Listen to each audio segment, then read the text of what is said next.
Welcome to Fraser 365. I'm Chris Montgomery, and today we're taking a look at the minor prophets of the Old Testament and asking God to speak to us through His Word. Thanks for joining us.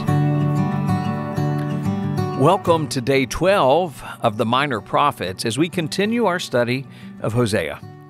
Today's title, A Bitter Harvest. Robert Louis Stevenson once wrote, "Sooner or later, everyone sits down to a banquet of consequences." Our text today is from Hosea, chapters 9 and 10. Rejoice not, O Israel, exult not like the peoples, for you have played the whore, forsaking your God. You have loved a prostitute's wages on all threshing floors. Threshing floor and wine vat shall not feed them, and the new wine shall fail them. They shall not remain in the land of the Lord, but Ephraim shall return to Egypt, and they shall eat unclean food in Assyria. They shall not pour drink offerings of wine to the Lord, and their sacrifices shall not please Him. It shall be like mourners' bread to them. All who eat of it shall be defiled, for their bread shall be for their hunger only. It shall not come to the house of the Lord. What will you do on the day of the appointed festival and on the day of the feast of the Lord? For behold, they are going away from destruction, but Egypt shall gather them. Memphis shall bury them. Nettles shall possess their precious things of silver. Thorns shall be in their tents. The days of punishment have come. The days of recompense have come. Israel shall know it. The prophet is a fool. The man of spirit is mad because of your great iniquity and great hatred. The prophet is the watchman of Ephraim with my God, yet a fowler snare is on all his ways, and hatred in the house of his God. They have deeply corrupted themselves as in the days of Gibeah. He will remember their iniquity. He will punish their sins. Like grapes in the wilderness, I found Israel. Like the first fruit on the fig tree in its first season, I saw your fathers. But they came to Baal Peor and consecrated themselves to the thing of shame and became detestable like the thing they loved. Ephraim's glory shall fly away like a bird. No birth, no pregnancy, no conception. Even if they bring up children, I will bereave them till none is left. Woe to them when I depart from them. Ephraim, as I have seen, was like a young palm planted in a meadow, but Ephraim must lead his children out to slaughter. Give them, O Lord, what will you give? Give them a miscarrying womb and dry breasts. Every evil of theirs is in Gilgal. There I began to hate them. Because of the wickedness of their deeds, I will drive them out of my house. I will love them no more. All their princes are rebels. Ephraim is stricken. Their root is dried up. They shall bear no fruit. Even though they give birth, I will put their beloved children to death. My God will reject them because they have not listened to Him. They shall be wanderers among the nations. Israel is a luxuriant vine that yields its fruit. The more his fruit increased, the more altars he built. As his country improved, he improved his pillars. Their heart is false. Now they must bear their guilt. The Lord will break down their altars and destroy their pillars. For now they will say, we have no king, for we do not fear the Lord. And a king, what could he do for us? They utter mere words. With empty oaths, they make covenants. So judgment springs up like poisonous weeds in the furrows of the field. The inhabitants of Samaria tremble for the calf of Bethaven. Its people mourn for it, and so do its idolatrous priests, those who rejoiced over it and over its glory, for it has departed from them. The thing itself shall be carried to Assyria as tribute to the great king. Ephraim shall be put to shame, and Israel shall be ashamed of his idol. Samaria's king shall perish like a twig on the face of the waters. The high places of Avon, the sin of Israel, shall be destroyed.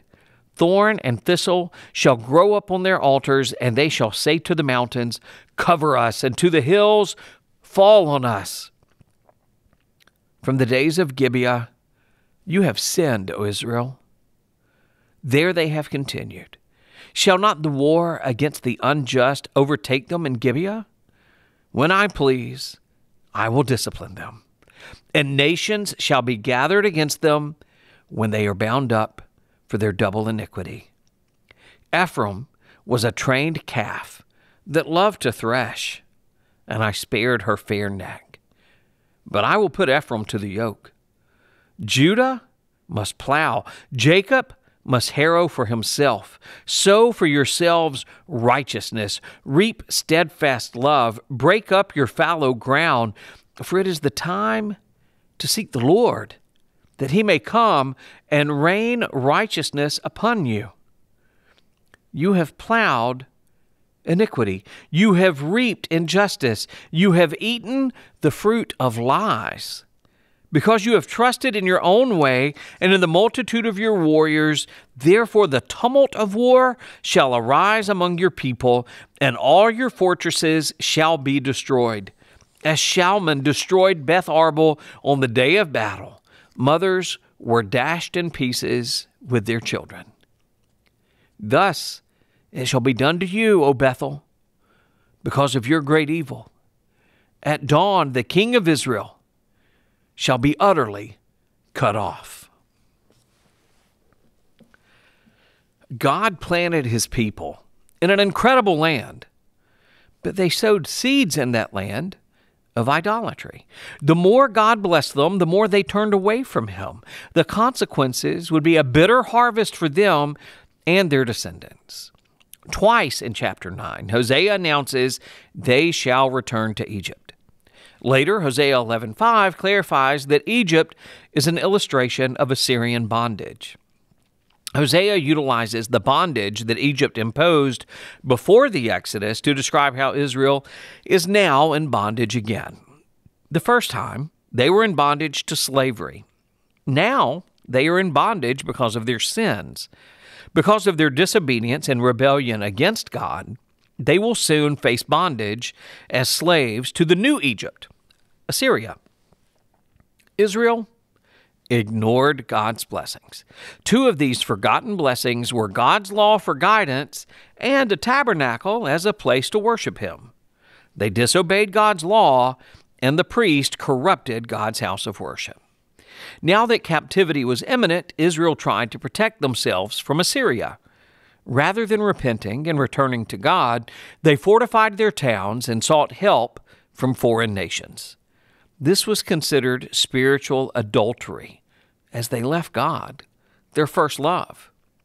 Warren Wiersbe describes Israel playing the harlot through Hosea's description of the threshing floors found in Hosea 9, verses 1 through 3.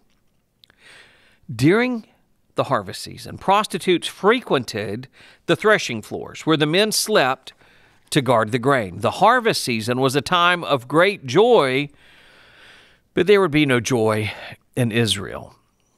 Hosea chapter 9, verse 10 through chapter 10, verse 10 continues with an agricultural analogy of God's history with the Jews. When God called Israel, he had joy similar to finding a grape in the desert. Early on in Israel's history, they were a blessing to God. But now, Israel is like a tree with no roots. What God planted to spread and be fruitful was now barren. Hosea chapter 10 concludes by comparing Israel to a young cow who loves stomping on grain because she can eat all the time. But when this heifer is yoked to another animal and forced to do hard work, she will finally realize how good she had it before. The Assyrian yoke is approaching, and the days of Israel eating freely from God's blessing are coming to an end. Because of this impending judgment, Hosea finally appeals for Israel to repent and return to God. Wiersbe's commentary provides these closing remarks on Hosea chapter 10, verses 11 through 15. The plow of conviction must first break up hard hearts before the seed of the word can be planted and the gracious rain be sent from heaven. The nation did not repent, and judgment fell. In 722 BC, the Assyrian army invaded the land, and the 10 tribes as a nation vanished from the pages of history. Some questions to consider. How is the analogy of Egypt a picture of Israel's past and future and a reminder not to take God's blessings for granted? In what ways can Christians be prone to repeating mistakes from the past because they don't learn from their sins? And finally, what are your thoughts on the following statement from Warren Wiersbe found in today's devotion?